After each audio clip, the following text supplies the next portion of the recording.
Today we have with us two amazing gentlemen who are strong advocates of our veterans, and they are Bob Fragasso Hi, Diane. and Eric Stieglitz. Nice to Thank be you here. so much. Of Animal Friends. Yeah. Animal Friends. Thank you so much for being here. But today, more specifically, we're going to talk about Pets for Vets, correct? Right. Right. All right. So what I'd like to do is I'd like to start off with a little bit of history about Pets for Vets before we get into the actual, what we do with the animals and how it comes about that they do help our veterans. So let's talk a little bit about how this whole process, how it was a concept, how it came into being. Whomever. Well, a good friend, Tony Accomando, lifelong friend, conceptualized a service dog program. And I want to quickly differentiate a service dog. The best way to see that is seeing eye dog, trained to a high level of medical intervention, mitigating physical challenges, and also psychological. That is a very expensive dog, trained from puppyhood for 2 or 3 years, costing approximately about $25,000. Tony wanted to provide that for service members who were challenged.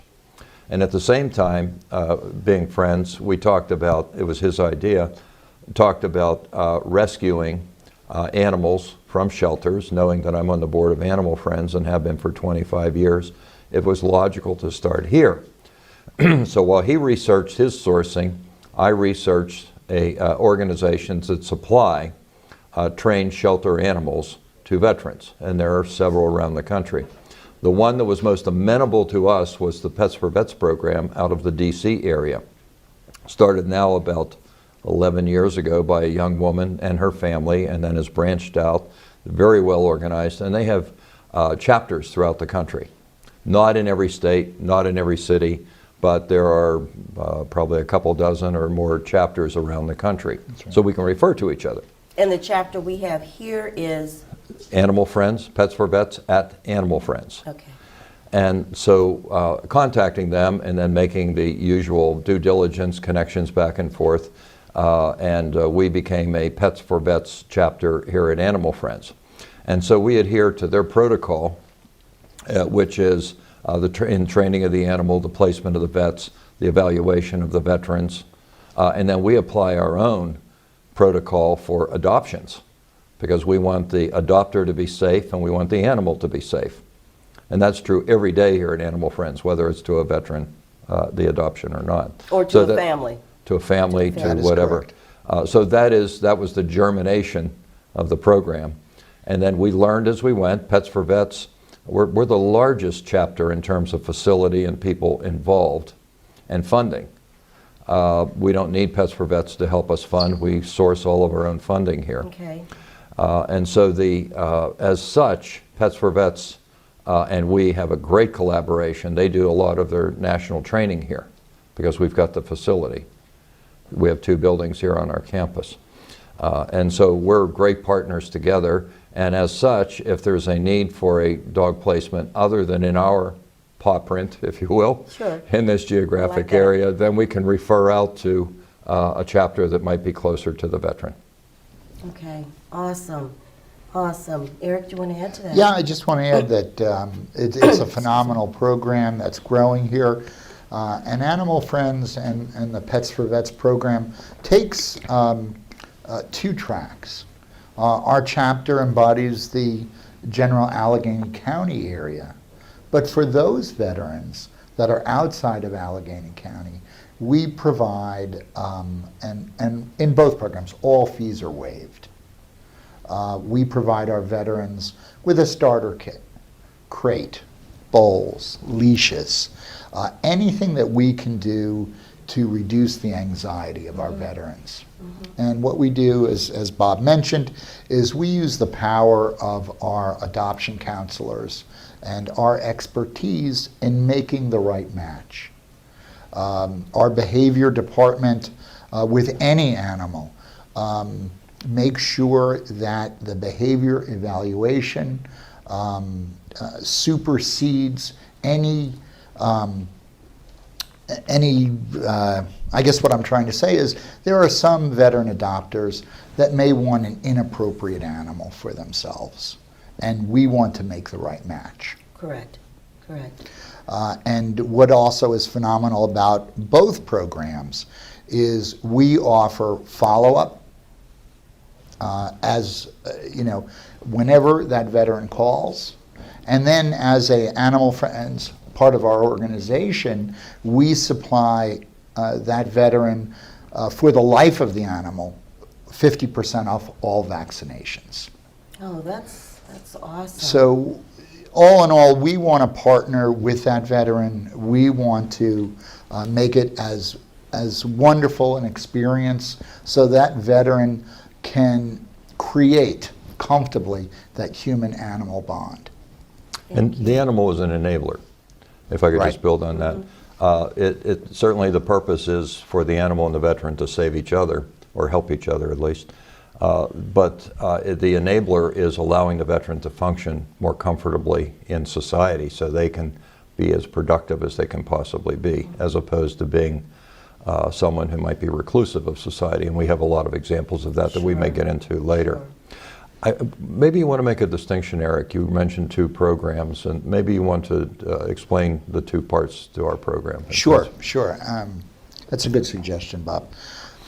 The formal Pets for Vets program provides a highly trained companion animal to a veteran who is suffering from PTSD, TBI, traumatic brain injury, anxiety, and depression. Yeah, or physical impairment. Or physical impairment, that is correct. Yeah. And it is a process that probably takes, on average, about 5 to 6 months. Let me interrupt you right Sure, there, of course. please. What I'd like to hear, and I would like for our viewers to know, the process that the veteran has to go through, because I'm sure that there is probably an extensive process to be able to match the animal with the veteran and also the needs of the veteran.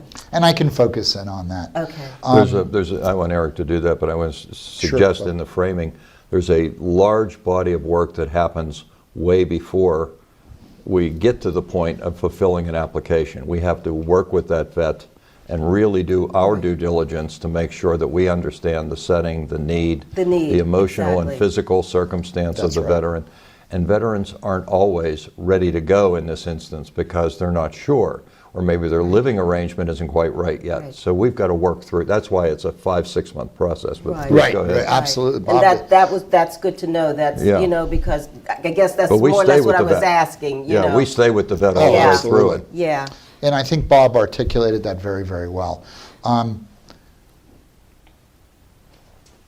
We are a team that is really non-judgmental, and we have certain layers of that team. Under the direction of our president, myself, and a woman by the name of Debbie Meehan, who is our certified Pets for Vets leader, we will engage a veteran after that veteran has placed an application into the national chapter. And it gets filtered to us. Okay. We also get veterans to the Pets for Vets front door through the VA hospitals, the crisis center. We are part of the PA Serves network, which is at this point probably 64 or 65 provider list. And we will get referrals from them. Once they come into our purview, the Pittsburgh chapter, we will, when they're activated, we will meet with them probably 5 or 6 times. And that is with the trainer and with a scribe. And we will get, if possible, through this, the essence of what the veteran not only wants, but needs. There are veterans with PTSD that want a certain level of companionship. They may not want a cuddly dog, but a dog that will be a component of the life and vigilant for them. It's very, very difficult to describe the spectrum of needs of some of these veterans. But what we do, and what Debbie does that's absolutely brilliant, is that after 4 or 5 meetings, she takes the appropriate needs and wants of the veterans that will comfort them in the future with a companion animal. And then she shifts this paradigm onto and overlays to find a rescue animal that's appropriate. I keep using the word appropriate. I guess what I'd like to say is she is a soothsayer. Because of her abilities and because of her experiences, she finds a dog that, A, is what the veteran wants physically, 2, the capacity of that dog, the ability for that dog to affiliate with that veteran, and also, does it meet the physical needs of the veteran? I'm only 17, I think Bob's about 18, but I don't think an 80-year-old veteran would necessarily be a strong candidate for a 1-year-old German Shepherd. Correct. So there is a certain level of guidance. We build in a extraordinary amount of time and might go evaluate up to 18 dogs to find the right one. And we don't just source from our own shelter. That is correct. We have, or maybe we're going there, we have partner shelters throughout Southwest PA where we help each other, especially the more disadvantaged, less endowed shelters. Not that we're overflowing with endowment, but we're probably better off than the smaller, more rural. And so we will source, if we don't immediately have the right animal, then Debbie will source from one of those partner shelters. And yeah, and are the partner shelters outside of the Commonwealth? no, there's one I think in Ohio. Right. Yeah, but other than that, it's Southwest PA. Okay. Yeah. So within a throw radius here of the shelter. And it's kind of fun to be there with Deb, because you can actually see her build the equilibrium in her, mentally, between the capacity of the animal and the needs of the veteran. She's an awesome matchmaker. She is awesome, and I'll be blunt. There are times where I'm like, gee, I think this could be a good fit, and she goes, Eric, I don't know if that dog is going to be affiliative enough. So let me just move along here. Let me interject just an illustration. I think for the viewers will make it more graphic, I think, and then you build on it. We had a woman Navy veteran that was having interaction problems in society. She was home a lot. Her blinds were drawn. She was reclusive. She didn't answer the doorbell. I mean, she wasn't in crisis, but she was not functioning the way we would like for her to function, to enjoy her life. And so to make that longer story that Eric just described brought to an illustration, she sourced a dog for her, for this veteran, that would bark when people came past the house or to the house, but we're not sourcing guard dogs for people. That's not the issue. But this dog would bark and alert her. So we do, as Eric described earlier, after visits, we're supportive. We're there for the duration before the placement and after the placement for the vet. So when Debbie went to the house later on, the blinds were drawn, the music was playing, the lights were on, and the dog barked and said hello as Debbie came up the walk. That's the kind of thing we're talking about here. So that was very unique to Debbie. Maybe somebody else doesn't want a dog to, or has a living arrangement where that dog shouldn't be barking. And that's what we have to consider all of it when we're evaluating the veteran. Right. So when you have, let me just interject this for a minute, this question for a moment. So when you talk about the living arrangement, and I believe, Bob, you said a little earlier, maybe excuse me, during the evaluation process, you have to take into account the assessment of the living conditions, so forth and so on. What happens if someone, is there a criteria that has to be met for a living arrangement through the whole process of things? You know, what if a person, just say, has a studio apartment? Is that We're not something going to place a that's- St. Bernard. Correct. Yeah, right. That's. But I think there's multi-dimension, if I try to answer your Sure. question comprehensively. First, it would be, as you correctly said, Diane, the suitability of the physical living quarters. But it also could be the context of the living quarters. So, for example, the veteran could be living with a big extended family, noisy, small kids. Maybe that, so our normal adoption procedures would take that into account, whether it's a veteran suffering from an impairment or not. Or maybe there are other animals in the house that wouldn't be compatible. Our normal adoption procedures deal with that. That doesn't mean we don't adopt, but we have to evaluate it to see if it's proper. Right. Now, we're not Eric said it, we're not judgmental. We're here to be supportive. We're here to help ensure success in the placement. So it could But be. that has to come from both sides. Oh, it sure does. That's And the veteran be a may not be balance. ready. The veteran, there are circumstances, not so much with us, but in Tony's program and others, where the dog has to be reclaimed because the veteran initially was up to it, but subsequently wasn't able to take care of the animal appropriately. In most cases, that's not a consideration. But evaluating that up front so that we don't have to reclaim an animal Right. is pretty important. Last piece, or next to last piece, is we had some research done pro bono by a law firm, and even where dogs are not permitted by landlord regulation, service and emotional support dogs are allowed. That's law now, right? That's law. And that's a legal opinion that we received. I'm not a lawyer, I'm just simply quoting it.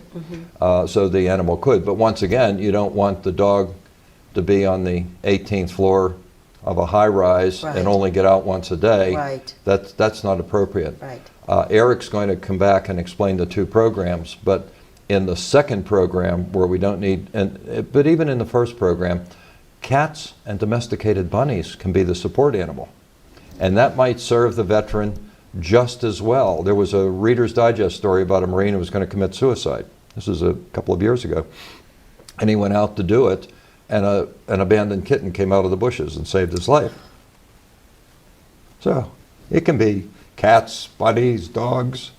I mean, it gets silly when people want to take their ostrich on the plane. We're not talking about that. So maybe the two programs would be an appropriate thing. And I know I glossed over this, and let me just jump back real quick, Bob.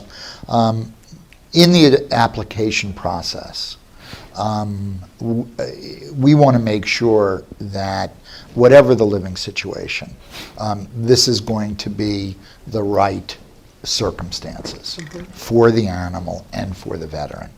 As part of Debbie Meehan's process, she visits the home with the scribe.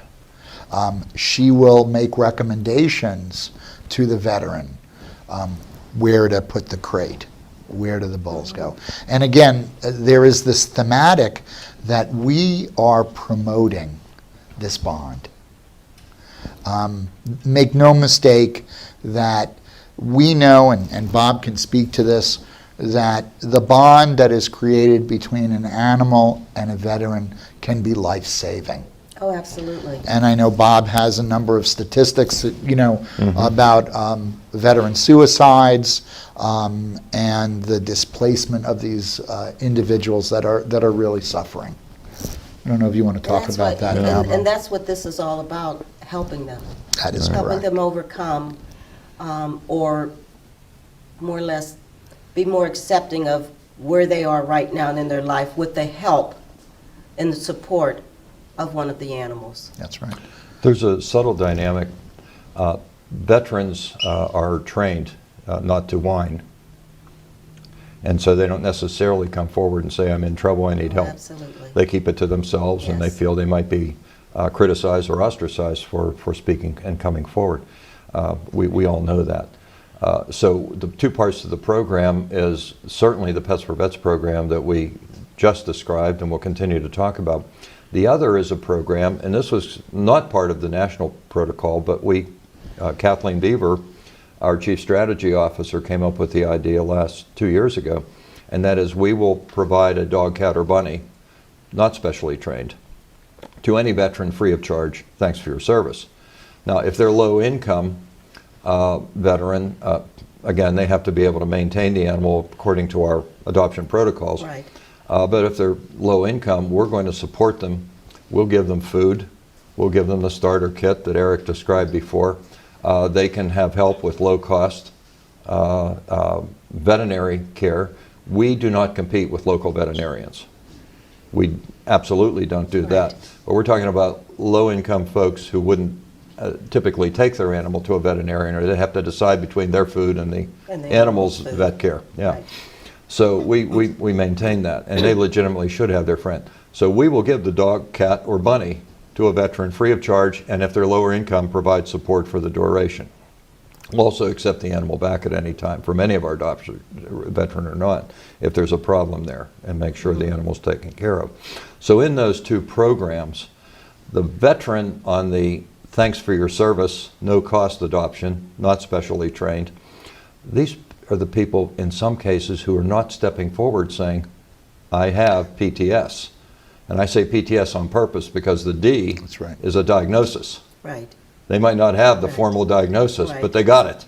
Yes. And they might not even know they have it. I had someone who worked for a veterans organization come up after a talk we gave and said, I didn't realize that I do, because what you're describing is how I'm feeling. So we're going to place, and that can be equally life-saving, just like the Marine who found the kitten. That wasn't a trained kitten, but Right. it saved his life. Right. Yeah. Right. And just as you just, excuse me, got a little frog in my throat. But just as you mentioned that that particular veteran didn't realize that that's what he was suffering from, there are so many that are like that. I've talked to, I can't tell you, countless veterans who, again, like you said, they don't typically talk. Right. But I've had the honor of speaking with so many of them who took that chance, and they said and they spoke with me, and they let out their feelings. One, Eric, that we had here, and the dog was from here, right? That is correct. Dee Dee was from here. Do you know Dee Dee and John. Yeah. Yep. interviewed him, and Eric said that he may not want to talk, or he may be a little, little shy, and because he suffers from a disorder. He talked, and he talked, and he talked, and I think it was a case where he needed to talk. And then Dee Dee talked. Absolutely. The animal enables that. Yep. Yes. The animal gives the veteran the confidence to be able to let it out. He had the Yeah. confidence that day Yeah. that we were Yes, he right did. out there, and Yeah. we interviewed him, and Right. he had the confidence that day. That was so refreshing to see. But I'm saying that to say that is what Animal Friends does, and Pets for Vets Exactly. does. Exactly. Absolutely. It helps our veterans get through these problem times, these trouble times that they're experiencing. So kudos. Well, I think you're going to talk with Todd DiPostino, who does the Veterans Breakfast Club, and I think Carl knows him. Carl's our producer. And he's a history professor, a college professor, and his entire program is based on the protocol of getting veterans to get up and tell their story. And he's masterful at it.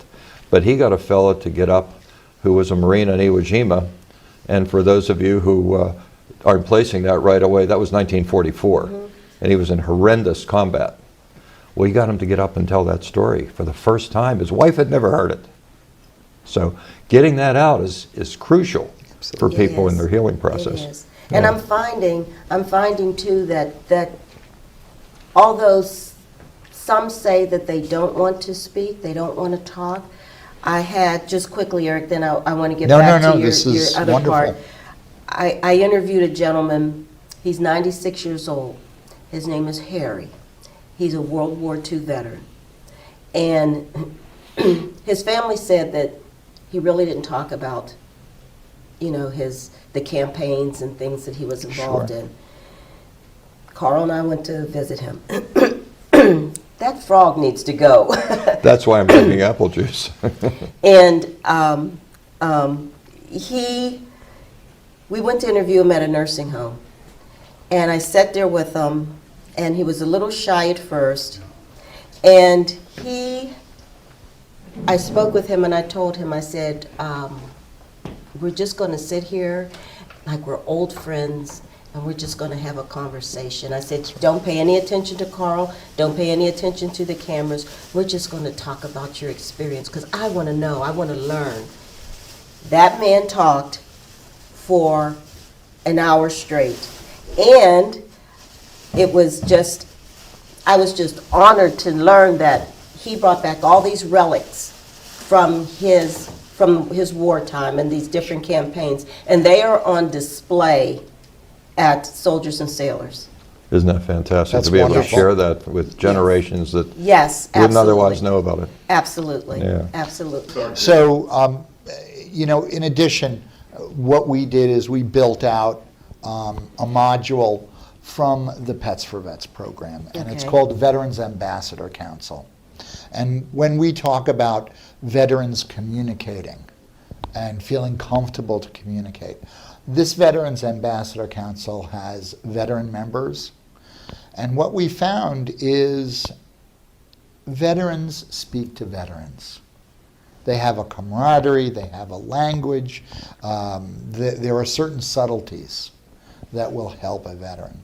We work with veterans, I don't have to say this again, who have concerns, social concerns. They will look at a situation and it will make them potentially anxious. And what we can do, and part of the structure of this Veterans Ambassador Council, is hopefully within a moment's notice or an hour, we can get a veteran to talk to a veteran.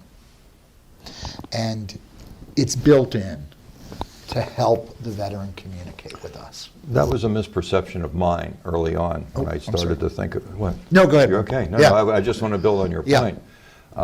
The misperception that I lined up some friends who were psychologists and social workers, and they were going to be the people who would due diligence. Then when we got further into it with Pets for Vets, they said, no, time out. They talk to enough psychologists. Yes. They don't want another psychologist Yes. to talk to. They want to talk to other veterans, just That's your right. point. Yeah. But see, the common wisdom, at least mine was, okay, we're going to get professionals to talk. They don't want professionals. want it. They want kindred spirits who understand Right. them. That's right. Yeah. And we've had circumstances where a veteran had a service dog here who really needed some significant medical care.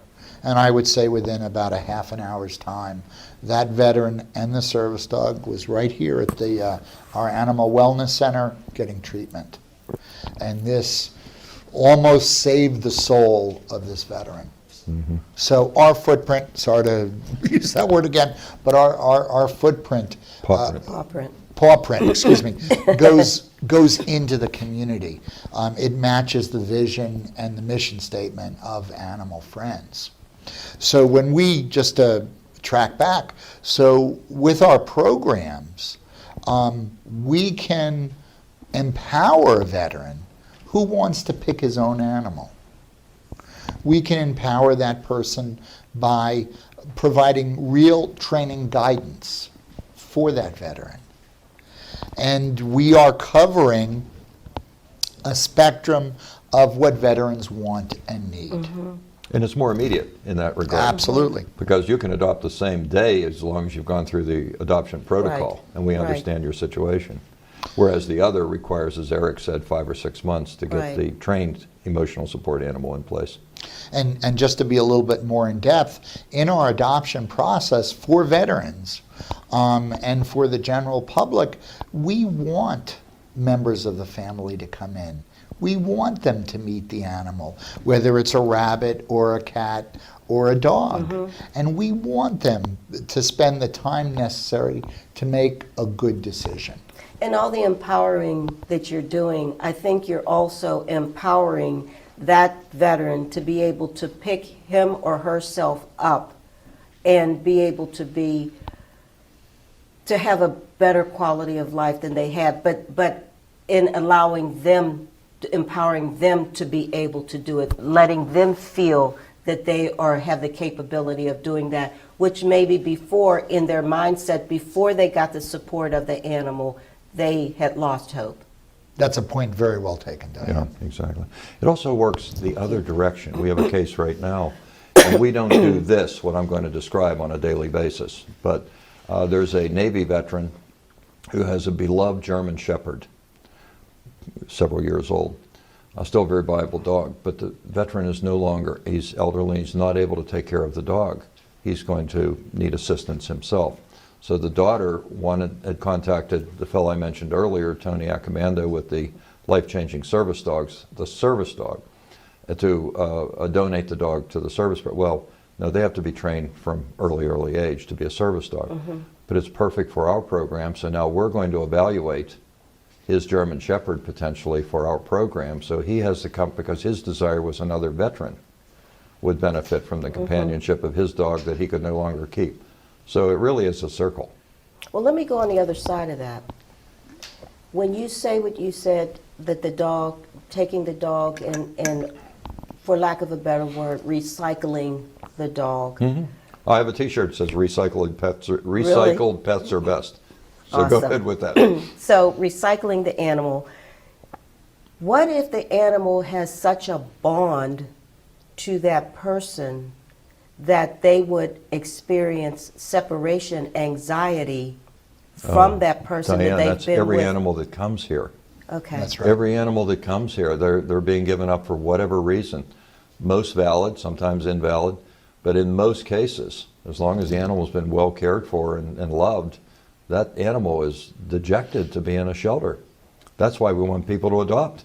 Right, right. But I guess what I'm asking is, being with a veteran, that you've already put the animal with the veteran, and just say the veteran, like the gentleman that you said, is Oh, yeah. old now and needs to have assistance himself. The dog will be taken from him and recycled. But I'm talking about that bond that they have, that dog. Do the dogs ever have that separation anxiety from a veteran that they've been with for many, many, many years? In all cases, animals will have a dejection, if not outright evidence of separation anxiety, because separation anxiety means acting out. So typically there's not separation anxiety, but the Okay. dogs will become, and the longer a dog stays in the shelter here, they're well taken care of. They're walked by our volunteers, Right. they're fed good food, they're loved, but they're still missing having a home to Love. live in, right? So the sooner we get them placed out, so whether it's a veteran who's giving them up or a non-veteran, the dog is going to go through that experience. Okay. Can't be helped. Okay. But see, dogs and cats and bunnies, so when I say dog, just assume I'm talking about all three species, are so resilient, much more so than humans, Okay. and they'll All right. adapt. That makes me feel good. Yeah. And while they're here, we have an enrichment specialist that works with every Good single point. animal here. There's a certain degree of kennel stress. You can imagine an animal that was living in a loving home. Maybe that owner needed to go to a nursing home. Yes. Or maybe it was a significant relocation. We look at these animals as individuals and with individuals' needs. I think Bob made a phenomenal point, and it certainly could be elaborated on. There is a resilience with these animals. And we have a phenomenal core of volunteers that will spend extraordinary amounts of time with their favorites. And when it becomes time to make a placement or an adoption, the dog senses who their new owners are going to be. They always know who rescued them. They'll always know Absolutely. who rescued them. There's a great saying, rescued is my favorite breed. Right. And it's so true. Animal Friends adopts out close to or over 2,500 animals a year. Wow. And each one is delicately and diligently adopted out. I love the care that's taken in that process. You just don't dole out animals to people who think think that they may want to have an animal, and to find that maybe not, and just put them out there We have somewhere. to do it that way. Absolutely. If I may, I'm going to take this a little different direction Sure. because I think it plays the other side of what your heartfelt sentiments were. We're having a quarterly conference call with a group of shelter directors locally as well as across the state to share best practices. And one woman in one of the larger cities, similar to Pittsburgh, unidentified, but she's a wonderful person who took over last fall. Well, you heard Eric say we handle 2,500 animals a Yes. year. That's a lot. They handle 17,000. Oh my gosh. And they are also the dog catcher for the city. They have a very high euthanasia rate, simply because they have to euthanize for space. Yeah. You don't want to do that. Yeah. Nationally, we're euthanizing 3 million animals a year. That's down from 11 million in 1970, but it's still 3 million otherwise good companion animals. So that's why this program is so important. If you think about adoption as a supply-demand equation, there's so much demand, there's so much supply. You want to bring it into equilibrium. Right. Equilibrium is a theoretical point, but we want to get as close to equilibrium as we can. Well, one way is decreasing the supply, and that's where aggressive spaying and neutering is Right. important. Right. And we provide that. We go into low-income neighborhoods. We go to these folks who can't necessarily, they don't have the transportation, and they can't afford to go to a vet. Right. If you have $750 a month coming in, you can't spend $250 to spay or neuter your animal. Correct. It's not going to work.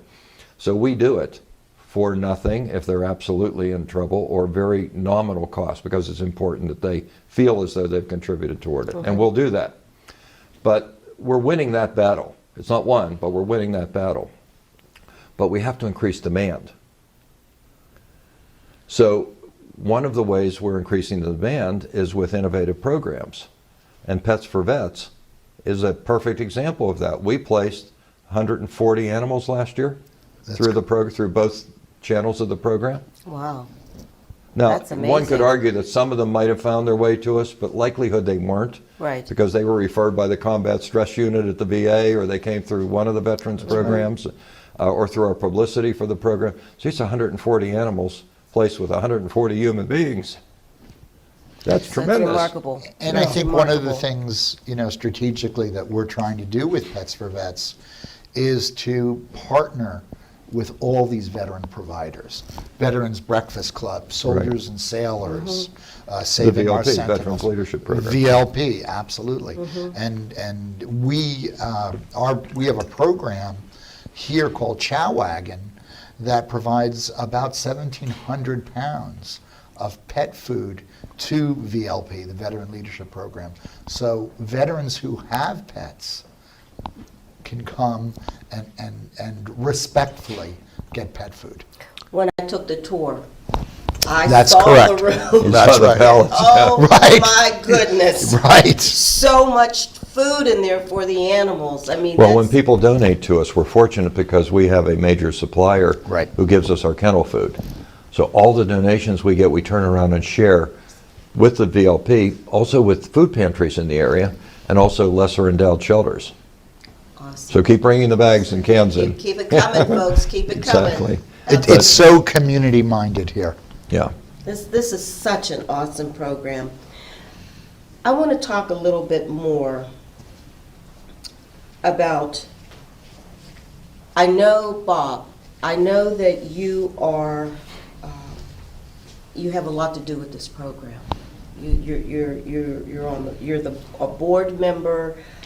You have given so much to this program. But I believe that there's another individual. Another individual in his family, Dr. Bill Follansby, who's a cardiologist here in Pittsburgh, lost his son to suicide. And his son was a highly decorated Major, Army, Ranger, Special Forces, multiple combat tours, and no one would have guessed. But he took his life. And so the fund that supports the program is named for Major Ben Follansby. And both Bob and Bill are the architect of this Pittsburgh chapter for Pets for Vets.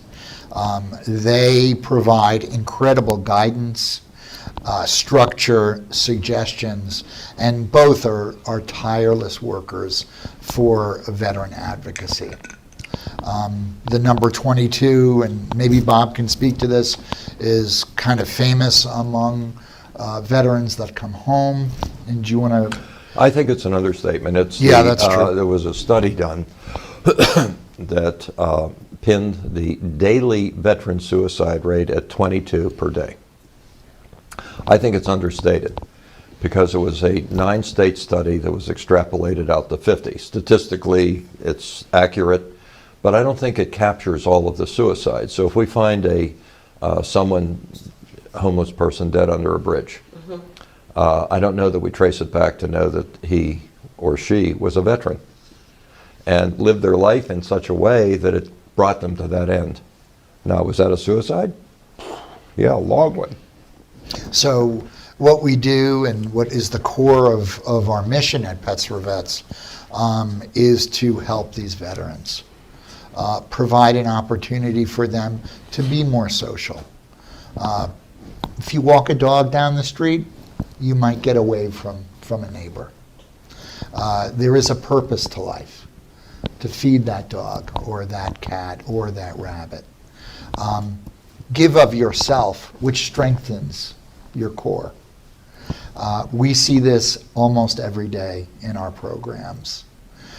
We have worked with individuals that were on the precipice. And what we have been, whether lucky or opportunistic, is to help them. In a couple of instances, and not being egotistical, we've saved some lives here. That's what We this is really all have, about. Yeah. Saving lives. and it's incredible to be in a position and facilitate rescuing an animal and rescuing a human being. Yes. And I get emails years later that tell, thank you so much, here's a picture of a dog, or here's a picture of a cat. And it's this slow, steady, comforting feeling that it is such a catalyst for not only myself, but I'm sure Bob and Bill Follansby and the rest of the program members here. One of our veterans lived under a bridge. That's right. And of course, we cannot place a dog with a homeless person. Right.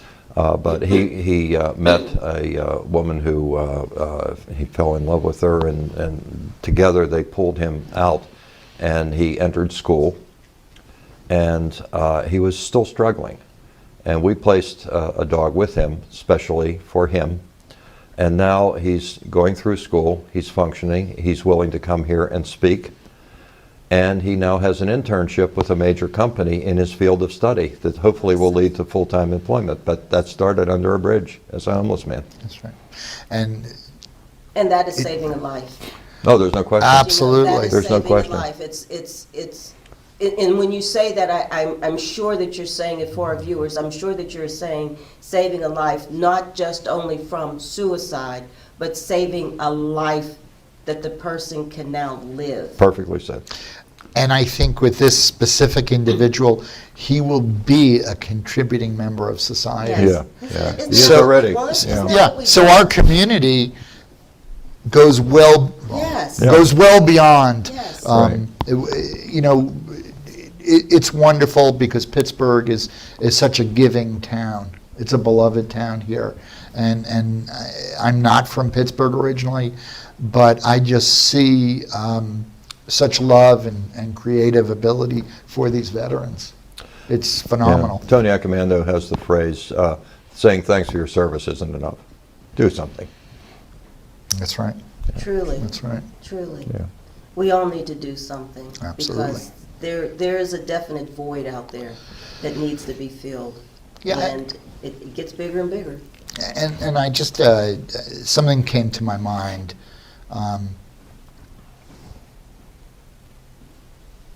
Each dog in our Pets for Vets program is hand-picked for that veteran. It's not as much customizing as it is a melding. And I think that's why Debbie Meehan and our team can be so successful for these veterans. This is not a rough shot. Hey, let's find a dog. Oh, the dog looks pretty, and out the door.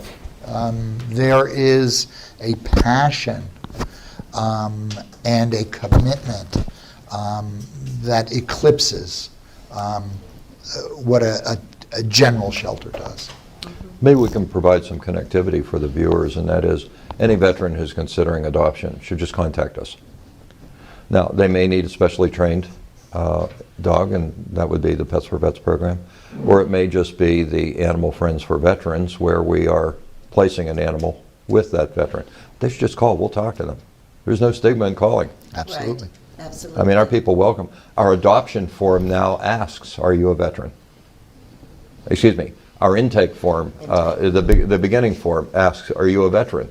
So that we can then steer them toward either side of the program. And gently we'll ask those questions.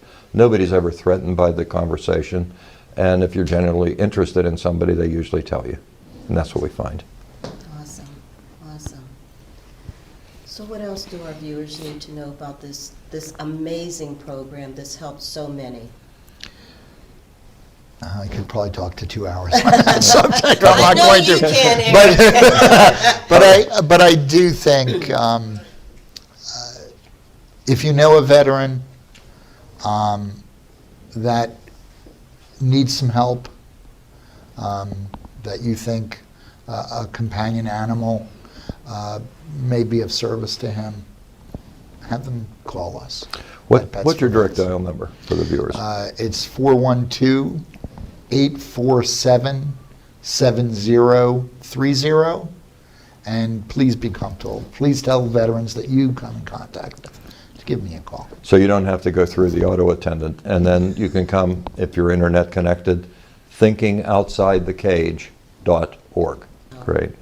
Eric, Bob, Thank you, Diane, for doing this. thank you so much for being here and enlightening myself and our viewers with all of this information, this priceless information. And I'm hoping that our veterans will come forward and seek the services. We hope so too. Thank you for Thank spreading you the so word. much, Diane.